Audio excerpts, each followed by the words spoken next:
Hello mga kapatid, meron akong ikukwento sa atin sa nangyari sa akin na totoong nangyari. Parang hindi ka panipaniwala pero totoo nangyari sa akin sa aking pagbabasurero. Mayroong itinapon dito sa amin na dito sa mga kapitbahay ko sa kabilang kanto lang na vacuum na mamahalin. Ewan ko kung anong pronunciation ng ano nyo. Dyson ang pangalan, na yung malaking Dyson. Ang presyo niya kung brand new,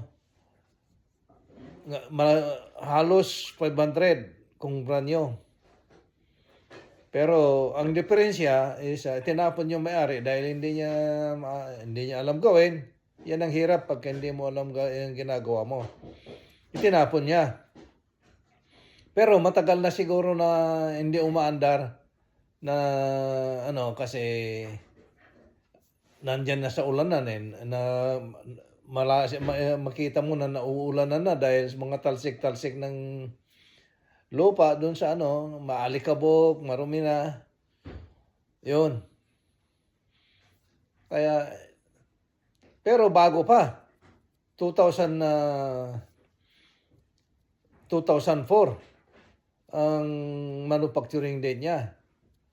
Kaya bago-bago pa. Pero yung sabi ko na pagka nilagay mo ba naman sa labas na naulanan, natatalsikan, na-sprinkleran, bahay sa kanya lahat, init at saka ulan, di magiging marumi. Ngayon, ang inuwi ko yon. Tapos nilinisan ko. Pagkalinis ko, hindi ko pa ipinos sa bentahan sa marketplace. Tapos nung after 2 weeks, dahil siyempre patutuyin ko yan, hindi ko alam kung kailan na maski pa naman nakita ko na matuyo na yung niyan, patutuyin mo, sisiguruhin mo bago mo testingin. Tapos nung naayos ko na,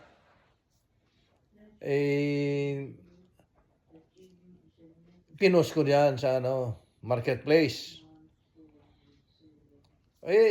Walang dalawang araw, nabenta ko ng kalahati yung presyo niya.